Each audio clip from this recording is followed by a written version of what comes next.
We're building cities for 3 billion people while trying to fix climate change. But if we build them wrong, it's not going to matter how many wind turbines we have. The shape of our cities is going to shape everything about how we live. That's our health, our economy, our happiness, and the planet itself. So we're doubling the size of the urban world in our lifetime. It's a real test, not whether we have the best battery, but whether we can build places that help people live better without burning the entire planet down. If you get cities wrong, no climate plan is really going to save us. Cities are going to decide how we move, how we eat, how we connect with each other. They decide who we meet, how we think, really how we feel. They can decide how much carbon we produce and how much community we create. Now, the villain here is going to be sprawl, not just the suburbs and lawns and cul de sacs. Sprawl can happen anywhere. The real problem we've got is isolation.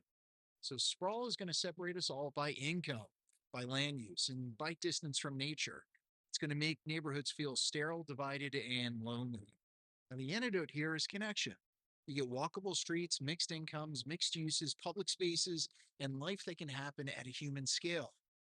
So we can think of this as like two natures. One is more of the same subdivisions, malls, office parks. The other one's going to be more compact, small scale walkable neighborhoods like old streetcar suburbs. Now, the numbers for all of this are kind of wild. The compact version cuts land use in half. It slashes greenhouse gases because we all drive less. And it saves households thousands of dollars a year on gas and utilities. It's going to improve air quality and health and the economy. When we drive 10,000 fewer miles a year, you're not just going to save money on gasoline. You're going to buy back time and health and money. So that's real middle class relief that we don't pay attention to today. Now, affordable housing groups and environmentalists and farmers, they're all starting to realize we all want the exact same thing compact cities that use less land, burn less fuel, and bring people together. Even Los Angeles recently ended up voting money for transit, trying to cut down on new highways, which reversed old priorities that they had. The car capital of America decided it was tired of traffic and wanted trains. Now you actually got to stick with it and you got to get those trains running. Sprawl itself is going to happen in high rise form. In China, they built some super blocks. Those are some pretty big towers. It can isolate people or it can free you. Now, there is some street life available, but it's different, and a lot of folks argue about it. People started turning their garages into little corner stores because people are craving community. They built small scale life inside big concrete boxes. Now, we can help test a different way to grow. You can have smaller blocks or bigger blocks, local shops, green corridors. You can have streets designed for walking. Instead of giving 100% of roads to cars, give 70% of roads to people.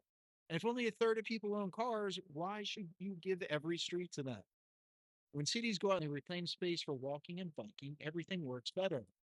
You get better traffic, better air quality, better quality of life. And this approach led to seven simple principles that in China they use nationally preserve nature, history, and farmland, mix incomes and ages and uses, make walking really easy, make biking safe and normal, connect streets so that we have different options, invest in traffic, not just tech, focus growth around transit lines, not just freeways. Every great city people love to visit has these things. We don't go on vacation to drive. We go to walk, eat, talk, and explore. And that's the kind of city we need to build, not for tourists, but for ourselves. Cities aren't just buildings, they're symptoms and they're systems that shape human behavior. When they isolate us, we're going to consume more. When they connect us, we are going to share more. Technology alone today won't fix it. Self driving cars may make traffic even worse. People think they're going to reduce the number of cars, but it actually create a whole lot more congestion. If commuting feels easier, people are going to live further out. Sprawl ends up spreading again, and you get worse traffic. So those autonomous vehicles are fine for logistics, but if they pull people away from walking and biking and transit, well, we just missed the point. Cities thrive when people aren't sealed in boxes, whether those boxes have steering wheels or not. And the image of a driverless car making alone trips to pick up fast food while the owner stays at home, that's not progress. We've just got sprawl with software. So the real future of cities is going to be simple. Shorter trips, more connection, less isolation, streets that belong to people and not machines, places where kids can walk to school, adults can walk to work, and neighbors can actually know each other. If you build that kind of city, you're not just fighting climate change, we're fixing our own loneliness. This stuff can fix America.